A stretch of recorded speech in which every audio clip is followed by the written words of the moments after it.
पिछले एपिसोड में हमने देखा था कि जावियान और टकले मास्टर ज़ेंग ज़ोई के बीच में फाइट चल रही थी, जिसमें जावियान ने टकले ज़ेंग ज़ोई को हरा दिया था। जिसके बाद उसने टाइम बर्बाद नहीं करते हुए वो मास्टर ची हाउ के पास आता है और कहता है कि आपने खुद कंपटीशन देख ली है, अब आप ही विनर का डिसाइड कर सकते हैं। जिस पर वह मास्टर ची हाउ मुस्कुराते हुए लुकिंग से कहता है कि मुझे नहीं पता था कि आपका ये दोस्त इतना एक्स्ट्राऑर्डिनरी होगा।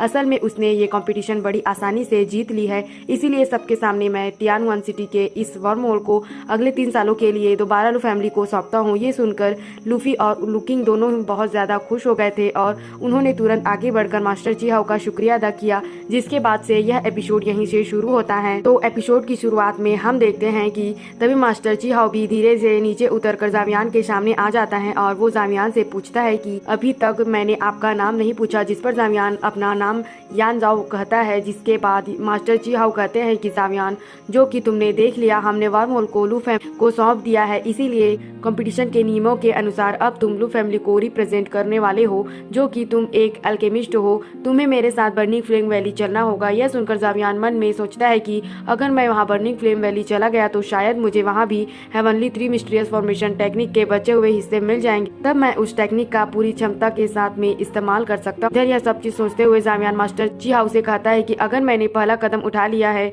इसके बाद मेरे पीछे हटने का कोई भी रास्ता नहीं है। मैं आपके साथ में जरूर चलूंगा, लेकिन जाने से पहले मैं अपने दोस्तों से कुछ बात करना चाहता हूँ। जावियान लुकिंग के पास आते हैं। यहाँ पर लिंटन जावियान से कह रहा होता है कि क्या तुम सच में बर्निंग फ्लेम वैली जाने वाले हो ना? क्या तुम्हें पता है कि अगर वहाँ पर किसी ने तुम्हारे बारे में पूछा तो लिंटन के आगे बोलने से पहले ही जावियान उसे तुरंत चुप करा देता है और उसने लुकिंग से कहता है कि मुझे तुमसे बस एक मदद चाहिए। वह मदद क्या है यह तो इसमें बताया नहीं जाता। इसके बाद सीन दूसरी तरफ शिफ्ट हो जाता है। यहाँ जावियान और मास्टर ची हाउ आते हैं, जो फायर क्रेन का इस्तेमाल करके बर्निंग फ्लेम विलेज की तरफ बढ़ रहे होते हैं। यहाँ रास्ते में जावियान मास्टर ची हाउ से सवाल करता है, मैं जानना चाहता हूँ कि बर्निंग फ्लेम वैली को हाई लेवल के अल्केमिस्ट की जरूरत क्यों है? जिस पर मास्टर ची हाउ जावियान से कहते हैं कि क्योंकि हमारे वैली लीडर को हाई लेवल के पिल रिफाइन की जरूरत है और उसे एक हाई लेवल का पिल रिफाइन करना था और वह अल्केमिस्ट नहीं है, इसीलिए उसने फैसला किया कि वह बहुत सारे हाई लेवल के अल्केमिस्ट को इन्वाइट करेगा।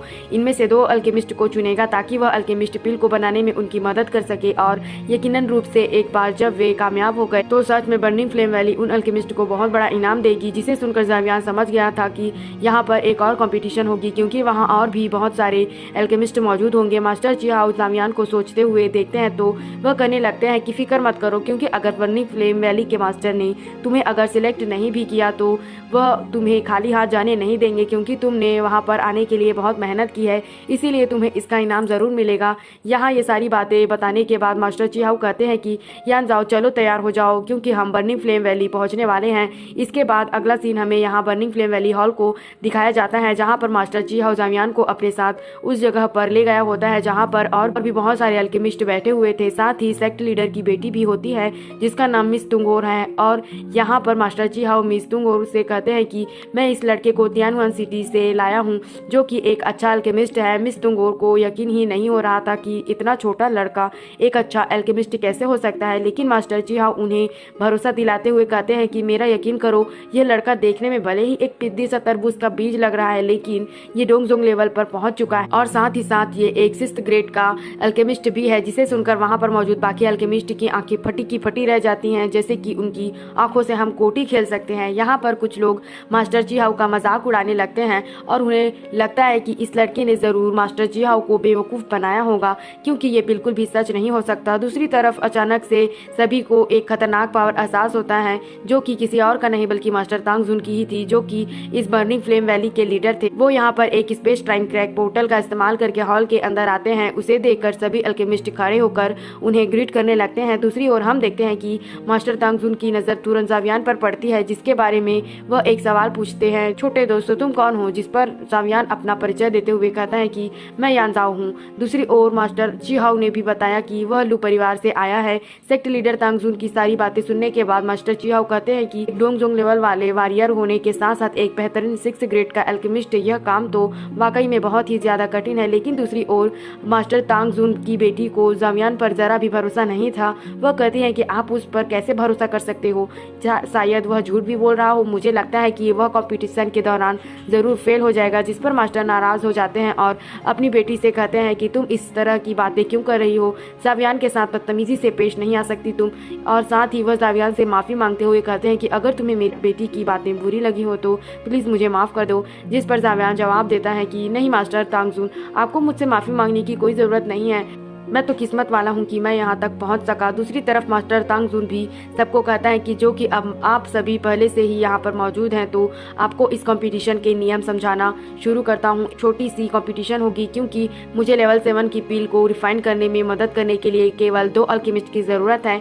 क्योंकि मैं एक अल्केमिस्ट नहीं हूँ, इसीलिए मुझे एक अल्केमिस्ट की ज़रूरत थी। मैं यह काम खुद भी कर सकता था, लेकिन मैं एक अल्केमिस्ट नहीं हूँ। यह बात सुनकर वहाँ पर मौजूद सभी लोग हैरान हो गए थे और वे आपस में एक दूसरे को देखते हुए आपस में खुसुर फुसुर बातें करने लगे थे। दूसरी ओर यहाँ पर मास्टर तांगजून इन लोगों को कंपटीशन के नियम समझाते हुए कहते हैं कि जो कोई भी मेरे 9 ड्रैगन लाइटनिंग थंडर फ्लेम के सामने खड़ा होगा उसे इस कंपटीशन के बाद चुना जाएगा। इधर जावियान ये सब बातें सुनकर खुश होता है और कहता है कि आखिरकार मुझे 9 ड्रैगन की थंडर फ्लेम की पावर देखने को मिलेगी। इसके बाद मास्टर तांगजून ने भी अपनी पावर को एक्टिवेट कर दिया, जिसके कारण 9 ड्रैगन फ्लेम की पावर एक्टिवेट हो जाती है और उन सभी में थंडर फ्लेम की पावर होती है। यहाँ नीचे मौजूद सभी अल्केमिस्ट तो उसे देखकर ही उनके पैन गीली हो जाती है डर के मारे। जबकि दूसरी तरफ जावियान मुस्कुरा रहा होता है और वह खुश हो रहा होता है कि उसने एक न्यू फ्लेम की पावर चेक कर ली। और साथ ही हम वहाँ एक और पुराने मास्टर को देखते हैं जो शायद एक बेहतरीन अल्केमिस्ट है। वह यहाँ इसको देखते हुए कहता है कि यह फोर्जियन फ्लेम में 12th रैंक का है। आज से पहले मैंने 9 ड्रैगन लाइटनिंग थंडर फ्लेम के बारे में केवल सुना था और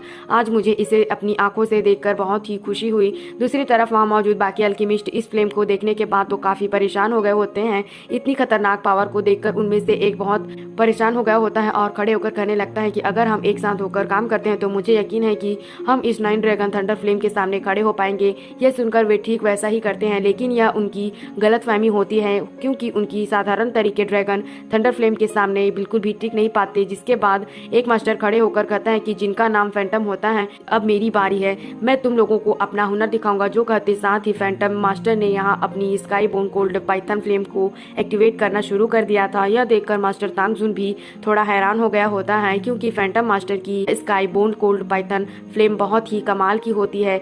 यहाँ 9 ड्रैगन तेजी से उसका पीछा कर रहे होते हैं और उसे खत्म करने की कोशिश कर रहे होते हैं, लेकिन केवल यह sky bone cold python flame ही कुछ देर तक उन 9 ड्रैगन के सामने टिक पाती है।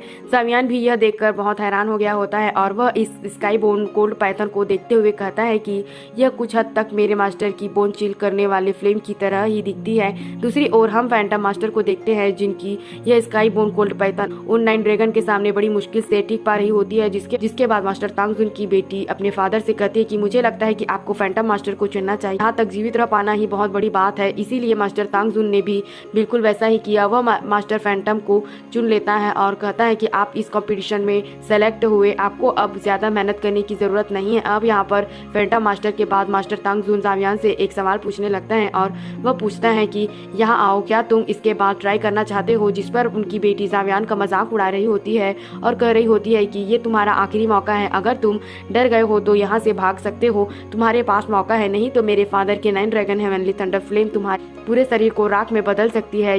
यहाँ पर वो अभी ये बात कह रही होती है कि अचानक जावियान ने अपनी हेवनली फ्लेम को एक्टिवेट कर दिया जो कि बहुत ज़्यादा खतरनाक थी। उसे देखकर लोग काफ़ी हैरान हो गए होते हैं। मास्टर तांगजून भी इसे देखकर हैरान हो गए होते हैं और कहते हैं कि तुम्हारे पास तो हैमर फ्लेम है। वहीं दूसरी तरफ एटीट्यूड के साथ तांगजून की बेटी से कहते हैं कि तुम मेरी चिंता मत करो, मेरे तो कपड़े भी इन फ्लेम से नहीं जलने वाले। वहीं दूसरी तरफ हम देखते हैं कि फैंटम मास्टर भी जावियान की इस हेवनली फ्लेम को देखकर काफ़ी हैरान हो गए होते हैं। वहीं दूसरी तरफ बाकी अल्केमिस्ट को जावियान भी कमजोर लग रहा होता है। वह लोग आपस में खुसुर फुसुर बातें करते हुए कहते हैं कि हाँ, बेशक तुम्हारे पास हेवनली फ्लेम है, लेकिन इसका मतलब यह तो नहीं कि तुम्हारा यह टेक्निक 9 ड्रैगन फ्लेम को हरा पाएगा। जो सुनकर जावियान धीरे धीरे यहाँ पर मैदान के बीच में आने लगा था। तांगजून की बेटी जावियान को देखकर कहती है कि चलो मुझे दिखाओ कि तुम्हारे पास आखिर कौन सी ट्रिक है। दूसरी तरफ नीचे मौजूद जावियान ने ग्लेस फ्लेम का इस्तेमाल करके angry both the latest flame को एक्टिवेट कर लिया था, जिसे हवा में भेजते हुए कहता है कि चलो तो फिर इस कंपटीशन को शुरू करते हैं। यहाँ एंग्री बोथ द लोटस उन सारी ड्रैगन के बीच में आ गई होती है, जहाँ पर उन 9 ड्रैगन की एंग्री बोथ द लोटस के ऊपर अटैक करना शुरू कर देते हैं, लेकिन वह उसे हिला भी नहीं पाते। जो देखकर तो मास्टर तांगजून भी हैरान हो गए थे। दूसरी तरफ हम देखते हैं कि जावियान यहाँ पर गुस्से से अपनी मुट्ठी को बंद करते हुए कहता है कि चलो इसे दिखा दो कि तुम क्या कर सकते हो। जावियान के इतना कहने के बाद ही वह एंग्री बोथ द लोटस तुरंत ही अपनी साइज में बड़ा होने लगता है और वह एनर्जी के साथ में फट जाता है। जो एनर्जी इतनी ज्यादा खतरनाक थी कि वह 9 ड्रैगन काफी ज्यादा घबरा गए होते होते हैं और वह वापस से मास्टर तांगजुन के पास में आ जाते हैं, जो देखते हुए उनकी बेटी हैरान होते हुए कहती है कि यह तो बिल्कुल इम्पॉसिबल है। दूसरी तरफ बाकी के लोग भी सरप्राइज हो गए थे, जो कि मास्टर तांगजुन कहते हैं कि यह लड़का सच में काफी ज्यादा एक्स्ट्रा ऑर्डिनरी है, लेकिन मुझे समझ में नहीं आ रहा है कि हेवनली फ्लेम बिस्ट में कभी भी मैंने इस हेवनली फ्लेम को नहीं देखा, जो कि बेशक यह एंग्री बर्ड लोटस कुछ हद तक ब्लू लोटस अर्थ हेवनली फ्लेम के जैसे ही लग रही है, लेकिन यह वह नहीं हो सकती, क्योंकि यह वही होती तो ये कभी भी मेरे 9 ड्रैगन फ्लेम को कभी नहीं हरा सकती थी। दूसरी तरफ जावियान के बारे में सभी लोग बातें करने लगे थे कि यह लड़का कितना ज्यादा कूल है। दूसरी तरफ हम देखते हैं कि जावियान ने एंग्री बर्ड लोटस को वापस रख लिया था और वह मास्टर तांगजुन के सामने आकर कहता है कि मास्टर तांगजुन, क्या मैं इस कंपटीशन में सक्सेसफुल हो पाया या नहीं? जिस पर मास्टर खुश होते हुए कहते हैं कि हाँ, बेशक तुम कामयाब हो चुके हो, इसीलिए फैंटम मास्टर और तुम्हें मेरी मदद करनी होगी पिल रिफाइन करने में, तुम दोनों की मदद से, जो कि मुझे मिलने वाली है। इसीलिए मुझे लगता है कि मेरे सक्सेस होने के चांसेस और भी ज्यादा इंक्रीज हो चुकी है। अगर मैं पिल को रिफाइन करने में कामयाब हो गया तो तुम लोगों को मैं बहुत ही बड़ा इनाम दूंगा। जो सुनकर जावियान मौके का फायदा उठाते हुए कहता है कि क्या वह इनाम कोई बर्निंग फ्लेम की फाइटिंग स्किल हो सकती है? जो सुनकर मास्टर तांगजुन जावियान को जवाब देते हुए कहता है कि हाँ, अगर वह कोई हमारे बर्निंग फ्लेम विलेज का कोई सीक्रेट ना हो तो बेशक मैं तुम्हें दे दूंगा। बताओ जावियान की आखिर तुम्हारी नजर किस टेक्निक पर है? पर जावियान जवाब देते हुए कहता है कि मुझे 3 हेवनली मिस्ट्रियस ट्रांसफॉर्मेशन चाहिए, जिसके बाद यह एपिसोड यहीं पर खत्म होता है। तो क्या आपको लगता है कि मास्टर तांगजुन जावियान की इस बात को सुनकर 3 मिस्ट्रियस हेवनली ट्रांसफॉर्मेशन को देने के लिए मान जाएंगे? इसके लिए कमेंट करके जरूर बताना, और अगर आपको अगला एपिसोड भी देखना है तो हमारे चैनल को सब्सक्राइब और लाइक जरूर करना।